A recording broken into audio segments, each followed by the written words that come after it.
সবাইকে আমন্ত্রণ জানিয়ে আমি মোহাম্মদ মানসুরুল হক শুরু করছি চ্যানেল আইয়ের নিয়মিত অনুষ্ঠান দুর্যোগ কথা। দর্শক, প্রতি বছরই আমাদের দেশে প্রাকৃতিক দুর্যোগে জানমালের ক্ষয়ক্ষতি হয়। পাশাপাশি ম্যানমেড ডিজাস্টার তথা মনুষ্যসৃষ্ট দুর্যোগের কারণে বড় ধরনের ক্ষয়ক্ষতির সম্মুখীন হতে হয়। সড়ক দুর্ঘটনা একটি মহা আতঙ্ক। প্রতি বছর অসংখ্য পরিবার এই সড়ক দুর্ঘটনার কারণে পঙ্গুত্বসহ প্রাণহানির শিকার হচ্ছে এবং ক্ষতির সম্মুখীন হচ্ছে দেশের অর্থনীতি। দর্শক, এই পর্বের আলোচনার বিষয় সড়ক দুর্ঘটনা রোধ আমাদের করণীয়।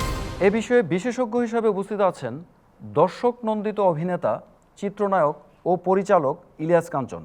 তিনি নিরাপদ সড়ক চাই আন্দোলনের প্রতিষ্ঠাতা চেয়ারম্যান।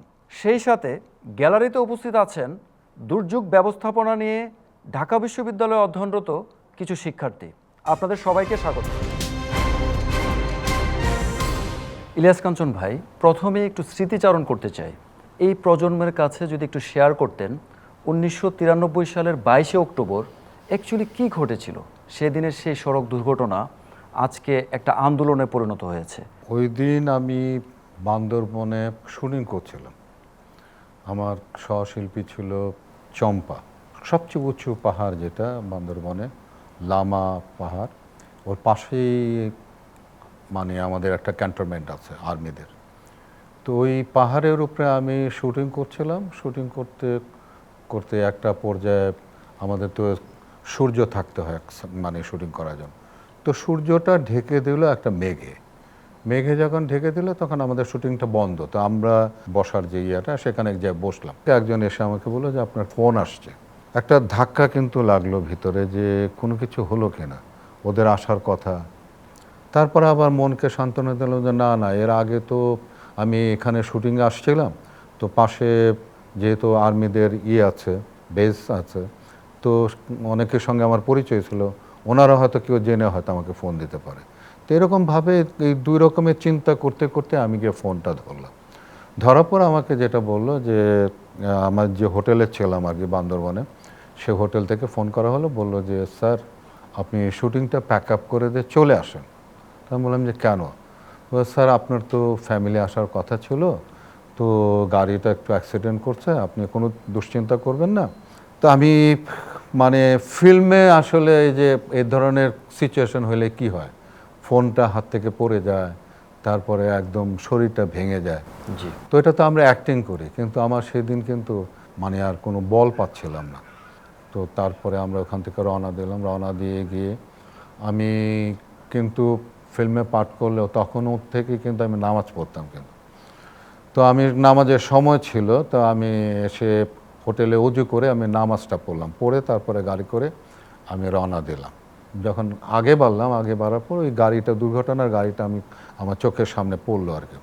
গাড়ির যে অবস্থা দেখলাম, দেখে আমার আবার বুকের মধ্যে আবার মানে ধাক্কা লাগলো।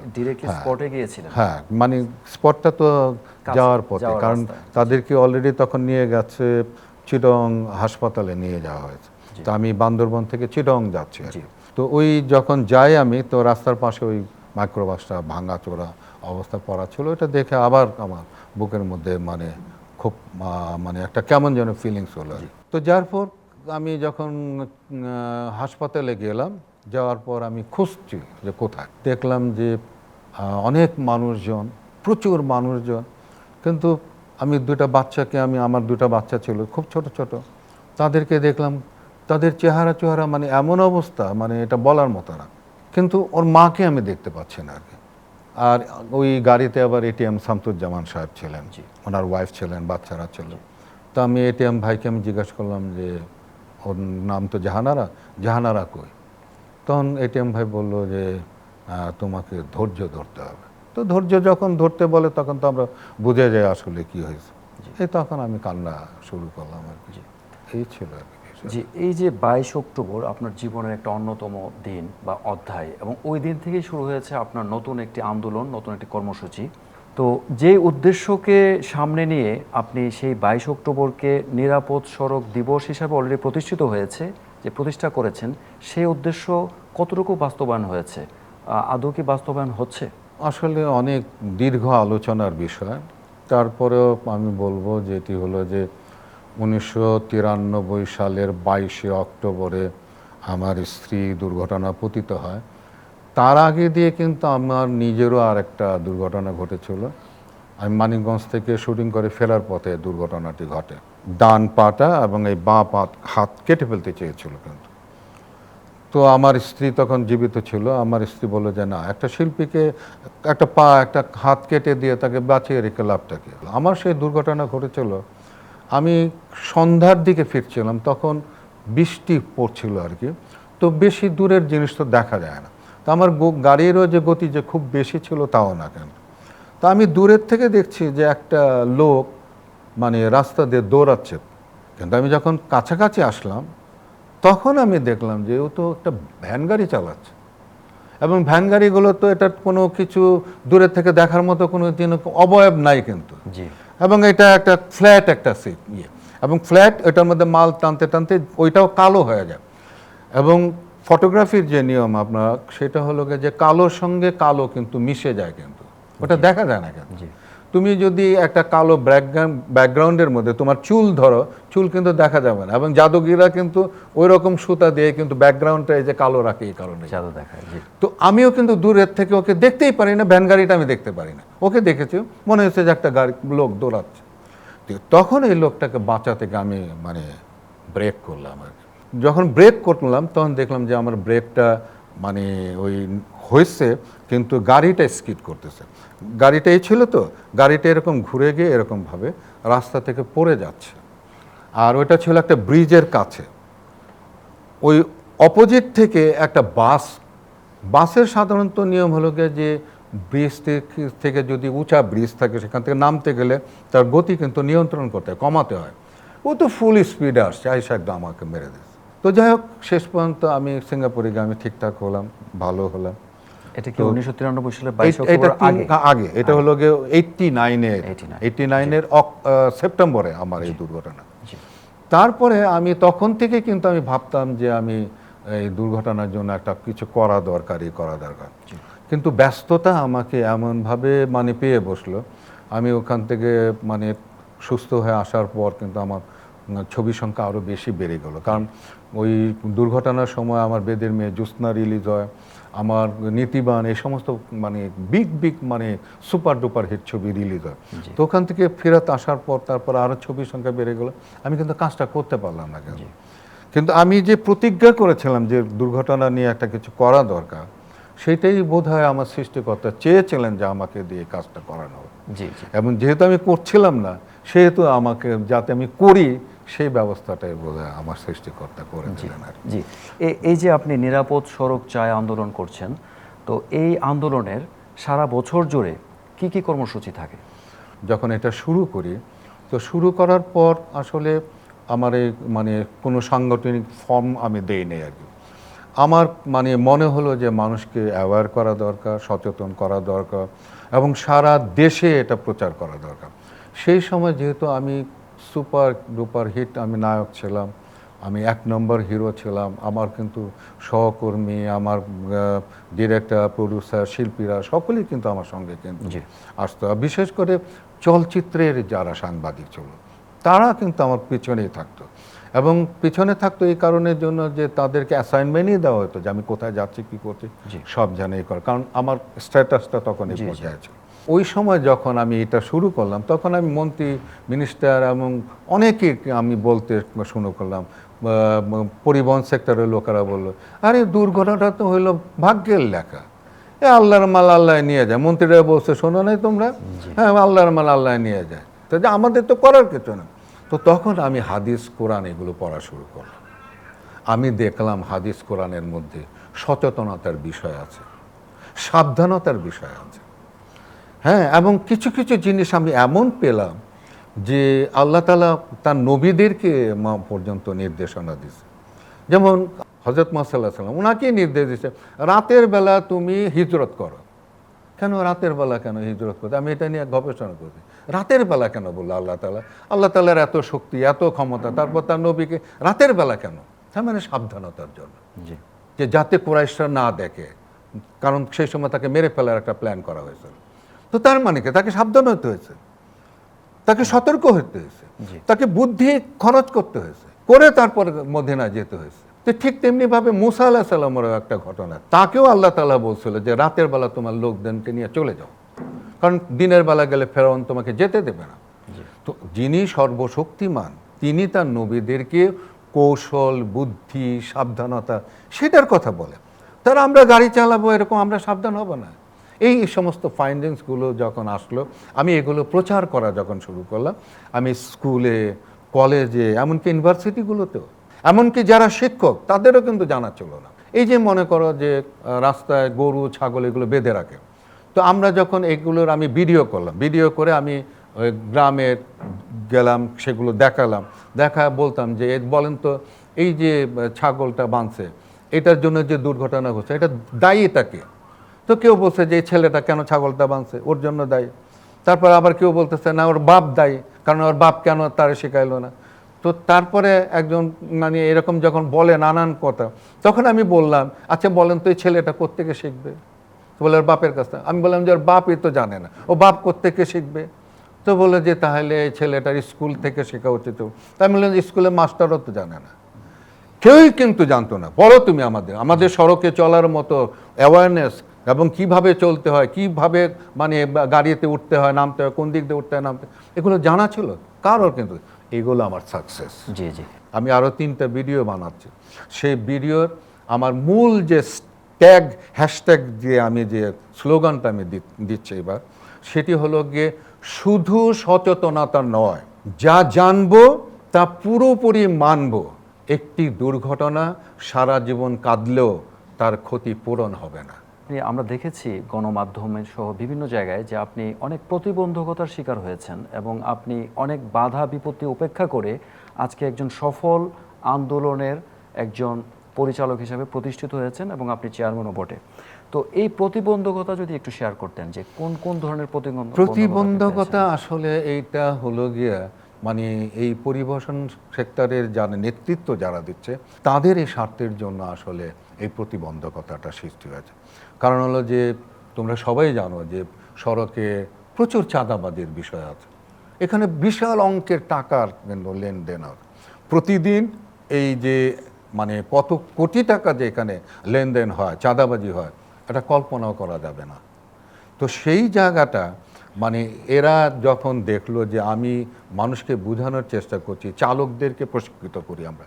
একটা ছবির কথা আমি বলি, সত্যজিৎ রায়ের একটা ছবি ছিল হীরক রাজার দেশে। সেইখানে মন্ত্রীকে রাজা জিজ্ঞাসা করতে, মন্ত্রী তুমি বলো তো আমি এমন কি কাজ করলে পরে আমি নির্বিঘ্নে আমি রাষ্ট্র পরিচালনা করতে পারবো, আমার কোনো বাধা হবে না? তো মন্ত্রী চট করে বললো যে লেখাপড়া বন্ধ করে দেন। তো রাজা বললো লেখাপড়া বন্ধ করলে কি হবে? কয়ে জানবেও না, জিজ্ঞাসাও করবে না, কোনো প্রশ্নও করবে না, যেহেতু জানবে না। তো এই সেম জিনিসটা এই পরিবহন সেক্টরের মধ্যে আছে।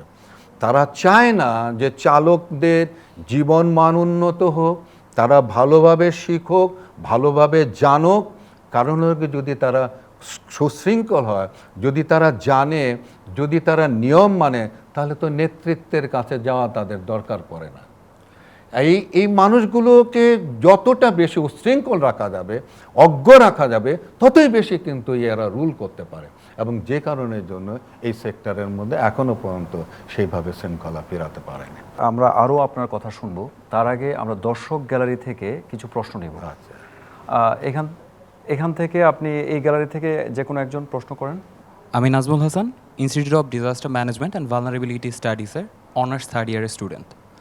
আমার প্রশ্নটা হচ্ছে, আমরা বিভিন্ন সময় দেখছি সড়ক দুর্ঘটনা নিয়ে আমাদের ঊর্ধ্বতন ব্যক্তিবর্গ তারা হচ্ছে বিভিন্ন উস্কানিমূলক কথা বলে থাকেন, এবং তাদের কথা কি আমাদের বেপরোয়া চালক যারা আছে তাদের জন্য কি উৎসাহ হিসাবে কাজ করে কিনা, এ বিষয়ে আপনার মতামতটা জানতে চাচ্ছি। তোমার পর্যবেক্ষণ আমি বলবো যে একদম সঠিক পর্যবেক্ষণ। এই কথাটি আমিও বলি যে তারা যেভাবে মানে কথাবার্তা বলে তাতে কিন্তু চালকদেরকে সচেতনতার চেয়ে বরঞ্চ তাদেরকে নেগেটিভ সচেতন করে। তারা তাদেরকে মানে আইন অমান্য করতে বা নিয়ম ভাঙতে তাদেরকে বরঞ্চ তাদের কথাগুলোকে সাহায্য করে। আরেকজন। Thank you. আমি Smita Sharma, department of disaster science and climate resilience ডিপার্টমেন্টে অনার্স ফাইনাল ইয়ারে পড়তেছি। আমাদের প্রতি বছরই ঈদের সময় মেইনলি মানে সড়ক দুর্ঘটনা ঘটে থাকে এবং এই সময় মৃত্যুর হার সবথেকে বেশি হয়। তো আমার মতে কি কি পদক্ষেপ নিলে এই সড়ক দুর্ঘটনাকে রোধ করা যায়, বিশেষ করে ঈদ যাত্রার সময়টায়? আমাদের এই ঈদের সময় আমরা এত বেশি পাগল হয়ে যাই যে মনে হয় যেন দেশে না গেলে চলবেই না, ঈদই হবে না। তো এই মানসিকতাটা থেকেও একটা বেরোতে হবে, কারণ হলো যে আমি বেঁচে থাকবো, তারপরে শোন আমার ঈদ হবে, আত্মীয়দের সঙ্গে দেখা হবে। এইটা আসলে এই আবেগটা আমাদের একটু কমাতে হবে।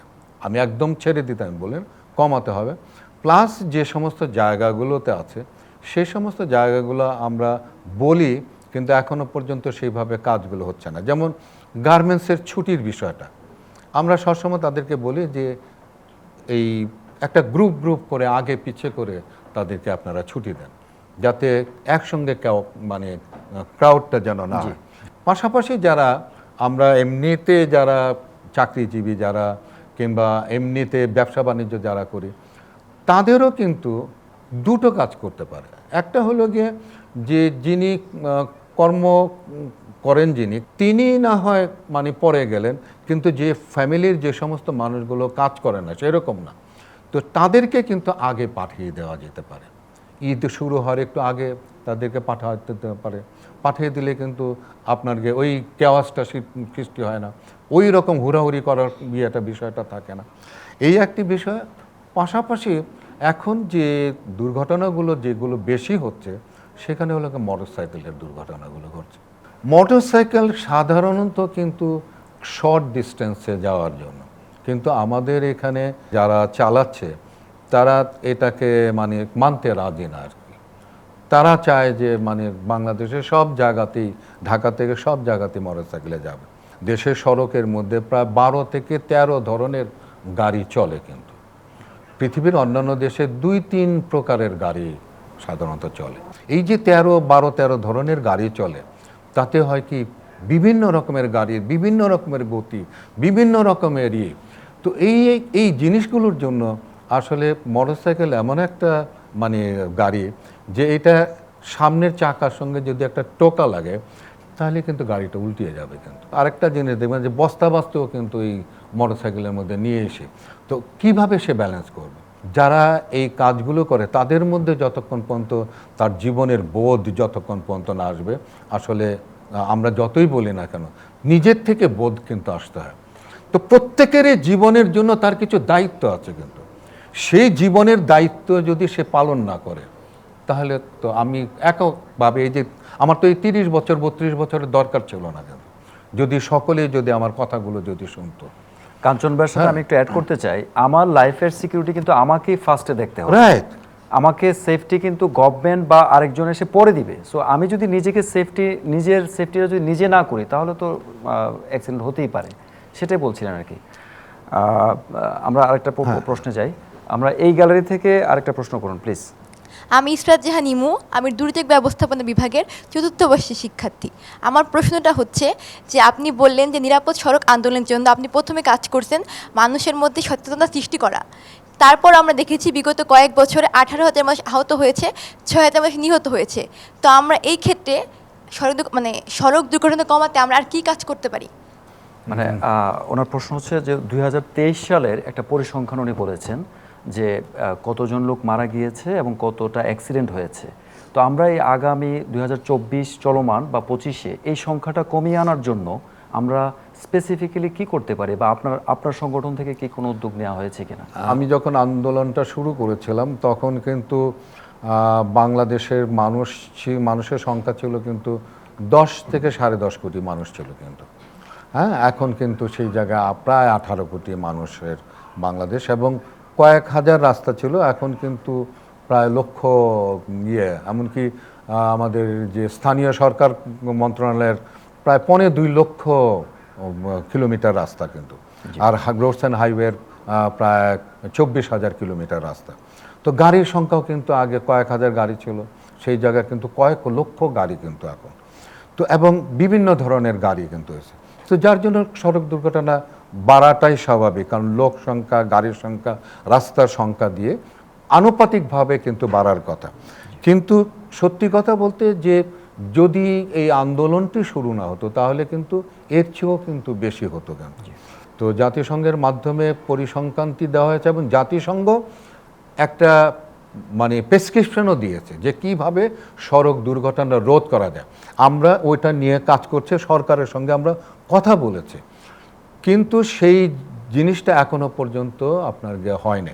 2010 সালে এটা কিন্তু জাতিসংঘ কিন্তু ডিক্লেয়ার করেছে যে তোমরা 5টা পিলারের কথা বলছে একটা স্কিল্ড, একটা শক্তিশালী স্কিল্ড যারা জানে রোড সেফটি সম্পর্কে, তাদেরকে দিয়ে একটা ম্যানেজমেন্ট তৈরি করো। তারপরে বলছে যে নিরাপদ সড়ক তৈরি করো। তারপরে বলছে যে নিরাপদ গাড়ি ব্যবহার করো। তারপরে বলেছে যে যারা এই সড়ক ব্যবহার করবে তাদেরকে ওরকম এডুকেটেড করতে হবে, তারাও যেন নিরাপদ হয়, তারাও যেন বুঝে যে কি করলে পরে সে নিরাপদ হবে। এই জিনিসগুলো প্লাস বলেছে যে তারপরে যদি একটা রোড ক্র্যাশ যদি হয়েও যায় তাহলে তাকে 1 ঘন্টা সময়ের মধ্যে, দ্রুততম সময়ের মধ্যে তাকে চিকিৎসা দেওয়ার ব্যবস্থা করো, যাতে তার জীবন রক্ষা পায়, যাতে সে পঙ্গুত্বের হাত থেকে রক্ষা পায়। কাঞ্চন ভাই, হ্যাঁ। একটা প্রশ্ন, যে এই যে পরিসংখ্যানটা আমরা জানি বা শুনছি, এই পরিসংখ্যানটা আসলে কতটুকু সত্য, বা এটার কি স্পেসিফিক কি কোনো মাপকাঠি রয়েছে যে কিভাবে আপনারা এই পরিসংখ্যান নির্ধারণ এইটা করছেন? জাতিসংঘের মানে বেশ জাতিসংঘভুক্ত যে সমস্ত দেশগুলো আছে তারা বিভিন্ন দেশে তারা এই ইয়েটা করে আর কি, এই সার্ভেটা করে।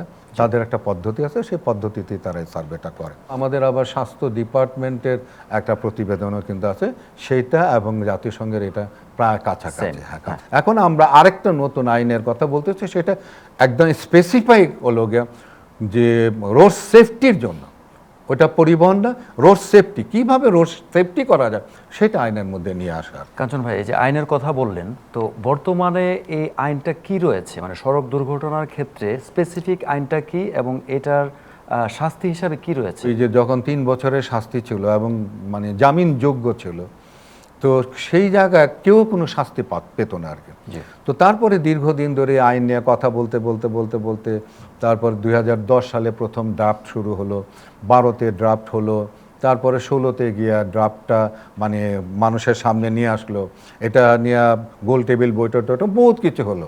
তো আমি চিন্তা করলাম এটা হবে, তারপর ওইটাও ধামাচাপা হলো। স্পেসিফিক যদি বলতেন যে এই আইনের শাস্তিটা কি, মানে যদি একজন এই আইনের accident হয়, আমি এই আইনের আগে যে একটা আইন ছিল, যিনি মারা যান তার পরিবার কি কোনো ক্ষতিপূরণ পায়? হ্যাঁ, এখন জি, এটা ক্ষতিপূরণ যদি একটু পাচ্ছে। শেয়ার করতেন। এখন ক্ষতিপূরণ পাচ্ছে যে যেটা বললাম না, যে আমার স্ত্রী মারা যাওয়ার সময় 3 থেকে 4 হাজার টাকা সর্বোচ্চ একটা জরিমানা ছিল, ওটা ক্ষতিপূরণ ছিল।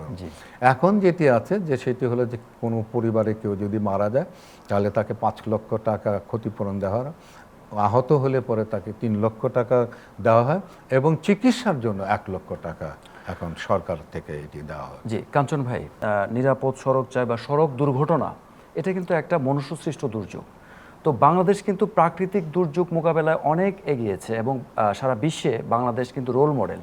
তো মনুষ্যসৃষ্ট দুর্যোগ মোকাবেলায় বাংলাদেশের অবস্থানটা কোথায়, এটা যদি আপনি একটু বলতেন। প্রাকৃতিক দুর্যোগ এটার কিন্তু মানে অপোজিট কোনো ইয়ে নাই, অপোজিশন লিডার নাই ওটা। ওইখানে সরকার ইচ্ছা মতো ওইখানে কাজ করতে পারে, কিন্তু মনুষ্য সৃষ্টি যে দুর্যোগটা সেইখানে বড় বড় নেতা আছে, এই নেতারা দেশ চালায় তাদের উপরেও চেপে বসে। যারা প্রভাবশালী মনুষ্য, যারা এই মানে এই সেক্টরের যার মনুষ্য যারা খুব প্রভাবশালী, তারাই আসলে এই দুর্যোগটাকে আরো বাড়িয়ে দিচ্ছে। জি জি জি জি। আচ্ছা, এই পর্যায়ে আমরা আরেকটা কোশ্চেন নিচ্ছি এই গ্যালারি থেকে, প্লিজ। আমি Abdullah Mutasim Khan, institute of disaster management and vulnerability স্টাডিজের 4র্থ বর্ষের শিক্ষার্থী। আমার প্রশ্ন হচ্ছে যে এই যে আমরা দেখতেছি যে সড়ক দুর্ঘটনা একটা মেইন রিজন হচ্ছে যে আনট্রেন্ড ড্রাইভার, যে এই ড্রাইভাররা হচ্ছে গিয়ে প্রপারলি মানে নিয়মকানুন জানে না। এখন হচ্ছে গিয়ে এই জন্য বিআরটিসি কি রুলস নিচ্ছে যে যাদের লাইসেন্স আছে তারাই গাড়ি চালাতে পারবে, কিন্তু আমরা দেখতেছি যে এই বিআরটিসিতে অনেক দালাল ধরে মানে যারা গাড়ি চালাতে পারে না তারা হচ্ছে লাইসেন্স পেয়ে যাচ্ছে। তো এই ক্ষেত্রে মানে এই যে এই দালালি রোধ করতে গভর্নমেন্ট পলিসি বলে কি কাজ করতে পারে, আর হচ্ছে আমরা এই আন্দোলনের মাধ্যমে কি ব্যবস্থা নিতে পারি যেন হচ্ছে কি এই সোর্সের মধ্যে ভূত যারা এরা হচ্ছে কি যেন মানে এই জিনিসটা আটকানো যায়। যারা দালাল ধরছে, দালালরা কাজ করছে, তাদেরকে যাদের ধরা দরকার তারাও কিন্তু তারা সেইভাবে ধরছে না। স্বার্থের বিষয় আছে, এখানেও লেনদেনের বিষয় আছে, এই লেনদেন চলছে, ভালোই চলতেছে, তারা উভয় পক্ষেরই সুবিধা হচ্ছে, অফিসারের কাছে যাচ্ছেন তারও সুবিধা হচ্ছে। এই সুবিধাগুলো যতক্ষণ পর্যন্ত বন্ধ না হবে ততক্ষণ পর্যন্ত আসলে আমাদের এই সড়ক দুর্ঘটনা যে জায়গাটার কথা বললেন যে আনস্কিল ড্রাইভার গাড়ি চালাচ্ছে, এটা বন্ধ করা যাবে না। দেখব সড়ক দুর্ঘটনা নিয়ে একটি প্রতিবেদন এবং পাবলিক রিঅ্যাকশন। সাধারণ মানুষ এই সড়ক দুর্ঘটনা রোধে কি ভাবছে, প্রতিকার কি, এ বিষয়ে আমরা স্ক্রিনে দেখব। চলুন স্ক্রিনে দেখি।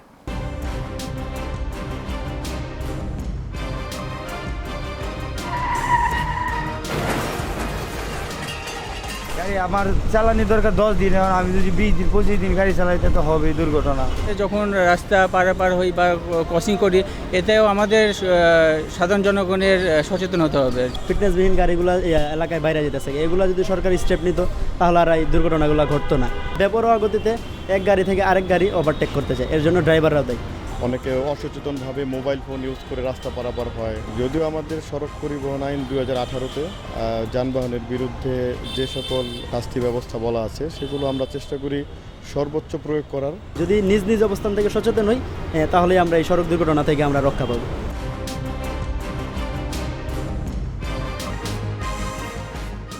টম আর সিএনজি, ঠেলা, ভ্যান, যা কিছু আছে সব রোডের মধ্যে আগে নিয়ন্ত্রণ করতে হইব। ছোট গাড়িগুলোর নিয়ন্ত্রণ করতে হইব, আনলে ছাড়া ব্যবস্থা নেই। অনেক ধরনের ক্ষতি হয়ে থাকে, অনেক পরিবার পরিজনের ক্ষতি হয়ে থাকে। কেউ মারা গেলে তার একটা পরিবারের দায়বদ্ধতা থাকে অনেকের উপরে। ড্রাইভারদেরও দোষ থাকে, প্লাস রাস্তার যাত্রীদেরও কিছু দোষ থাকে। সব কিছু মিলিয়ে আর কি দুর্ঘটনাটা সংঘটিত হয়। সিএমজি অটো যদি হাইওয়ে রোডে না ওঠে তাহলে দুর্ঘটনা কমবে। আসল কারণ হইল সিএনজি অটো এগুলি ঝামেলা করে বেশি। অটো বন্ধ গ্রামে চালাক, হাইওয়ে রোডে উঠতে সমস্যা, আমাদের সমস্যা। ট্রাফিক আইন অমান্য করার কারণেই দুর্ঘটনাগুলো ঘটে থাকে। অপ্রাপ্ত বয়স্ক কোনো ড্রাইভার বা হেল্পার যদি স্টিয়ারিংয়ে বসে যায় সেক্ষেত্রেও ঘটতে পারে। সকলেই যাতে রাস্তা সঠিকভাবে নিয়ম মেনে ট্রাফিক আইনের প্রতি সম্মান রেখে ব্যবহার করি, তাহলেই সড়ক দুর্ঘটনা অধিকাংশেই লাঘব করা সম্ভব হবে। আমরা কাঞ্চন ভাইয়ের কাছে জানতে চাই, এই যে আপনি নিরাপদ সড়ক চাই আন্দোলন করছেন, এটা সফলতা এবং ব্যর্থতা যদি এক কথায় বলতেন। এইখানে দেখেন মিশ্র কথাবার্তা কিন্তু, এবং একজনের দোষ আরেকজনের উপরে কিন্তু দিচ্ছে। কেউ কিন্তু বলে নাই যে আমি যদি এইভাবে চলতাম, আমি যদি এইভাবে গাড়ি চালাতাম, আমি যদি পুলিশ যদি বলতো, আমি যদি আমার আইনটাকে আমি ঠিক মতো মানাইতাম, এই কথাটা কিন্তু বলে নাই। আপনার টোলের জায়গার মধ্যেও তো উঠাইয়া দিচ্ছে, ঠিক না? তো তার মানে কি, টোলের জায়গায় কেন উঠছে? তার মানে বেপরোয়াভাবে অতিরিক্ত দ্রুত গতিতে গাড়িটা সে কন্ট্রোল করতে পারে না সে। তো এই কথা কিন্তু কেউ কিন্তু বলতেছে না। তারপরে এই যে আপনার পথচারী যেটা আমি দেখলাম যে মোটরসাইকেল তাকে মেরে দিল, যে ওই যে দিক দিয়ে পার হচ্ছে এটা তো পারনের জায়গা চলছে। তো এই যে পথচারী এই দিকটা পার হচ্ছে কথা না, তারপরে সে পার হচ্ছে। এই জন্যই আমি একটা কথা সবসময় বলি যে অন্যের ঘাড়ে দোষ না দিয়ে নিজের দোষ নিজে দেখে নিজে যদি সংশোধন করা যায় তাহলেই কিন্তু প্রবলেম সলভ হবে। বাংলাদেশের রাস্তাঘাট অনেক অনুন্নত ছিল, ওয়ান ওয়ে রাস্তা ছিল, মানে একটা রাস্তায় দুমুখী গাড়ি চলাচল করতো। কিন্তু এখন কিন্তু বাংলাদেশের হাইওয়ে বোথ ওয়ে, মানে চার লেন বিশিষ্ট, 2 লেন যাচ্ছে 2 লেন আসতেছে, এরপরও কেন এত দুর্ঘটনা ঘটছে? এর জন্য দুর্ঘটনা ঘটছে সেখানে কিছু জিনিস থাকে, সেটি হলো গিয়ে যেমন আপনার 4 লেন 4 লেন হচ্ছে, কিন্তু পাশাপাশি কিন্তু আপনার নসিমন, করিমন, সিএনজি, ভটভটি, অটোরিকশা, এই রিক্সার মধ্যে মোটর লাগানো, সাইকেলের মধ্যে মোটর লাগানো, এইগুলো কিন্তু আগে চলো না। এগুলো কিন্তু আপনি সড়কের মধ্যে ছাইরা দিলেন। আবার এগুলোর জন্য যখন কথা বলি তখন বলে কি এরা যাইবো কই, খাইবো কই। তো আমি আবার বলি যে এরা কি খাইবো, আমারে মাইরা খাইবো, আমাকে দুর্ঘটনায় মেরে দিয়ে তারপরে তার পেটের ভাত জোগাড় করবেন। হ্যাঁ, তাহলে একটা কাজ করে, এই যে অটো রিক্সা চালায়, ব্যাটারি গাড়ি তো চালায়, আপনি বলেন তো কোথায় ওরা কোনো জায়গায় কেউ ট্রেনিং নেয়? আমরা বিভিন্ন গণমাধ্যম বা বিভিন্ন জায়গায় আমরা দেখেছি যে বাংলাদেশের কয়েকটা কোম্পানি যাদের প্রচুর বাস রয়েছে তারা বেপরোয়া গতিতে গাড়ি চালাচ্ছে এবং যেই পরিসংখ্যান আমাদের কাছে রয়েছে তাতে স্পেসিফিক এই 3 থেকে 4টা কোম্পানির গাড়ি সবচেয়ে বেশি দুর্ঘটনার শিকার হচ্ছে এবং প্রাণহানিও হচ্ছে। তো এই যে কয়েকটা কোম্পানির ব্যাপারে আপনার সংগঠন বা সরকার থেকে কি কোনো তাদের বিরুদ্ধে কোনো ব্যবস্থা নেওয়া হচ্ছে? সবসময় কিন্তু আমাদের কথা হয়, সবসময় তাদেরকে বলা হয় এবং বলার পরিপ্রেক্ষিতে সরকার মাঝে মধ্যে কিন্তু কিছু কিছু উদ্যোগ নিতে যায়, কিন্তু আপনারা দেখে থাকবেন সেই উদ্যোগগুলো কিন্তু সরকার বাস্তবায়ন করতে পারে না। যেমন আপনাদের একটা কথা বলি যে সিটিং সার্ভিস নামে একটা সার্ভিস কিন্তু আছে, যে বসে সবাই বসে যাবে এবং সেটার জন্য ভাড়া বেশি নেয়, কিন্তু পরবর্তী সময় দেখা গেল যে ভাড়া বেশি নিচ্ছে কিন্তু বসে মানুষ যাচ্ছে না, দাঁড়ায়ও যাচ্ছে। তো তাহলে সরকার তখন চিন্তা করলো যে না, যদি মানুষ দাঁড়ায় যায় অন্যান্য বাসের মতোই যদি হয়, তাহলে সিটিং সার্ভিস না দিয়ে তারা কেন অতিরিক্ত ভাড়া কেন নেবে। এটা যখন করতে গেল তখন কিন্তু দেখা গেল যে সরকারের উপরে এমন প্রেশার আসলো, এমন চাপ আসলো যে তারা এটা কিন্তু ধরে রাখতে পারলো না কেন।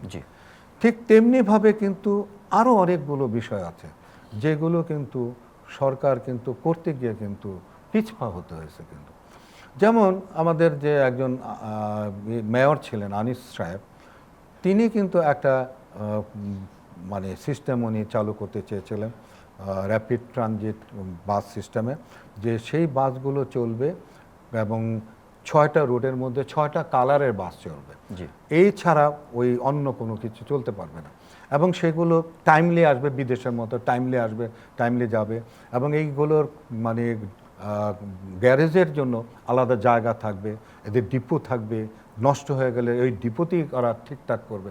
এইরকম একটা মেগা প্রজেক্ট কিন্তু উনি নিয়েছিলেন। কিন্তু এটা কিন্তু উনি মারা যাওয়ার পর তার পরবর্তী সময়ে যে মেয়র সাহেবরা আসলেন তারা কিন্তু এটাকে কিন্তু বাস্তবায়ন করতে পারেন না কিন্তু, এবং সেটা যদি বাস্তবায়ন হতো তাহলে কিন্তু মানে বিশেষ করে অন্তত ঢাকা শহরে মানে গণপরিবহনের একটা বিশাল একটা পরিবর্তন কিন্তু আসতো। আমি জিন্নাতুল ইসলাম প্রত্যাশা, আমি পড়াশোনা করছি ঢাকা বিশ্ববিদ্যালয়ের disaster science and climate resilience বিভাগের প্রথম বর্ষে।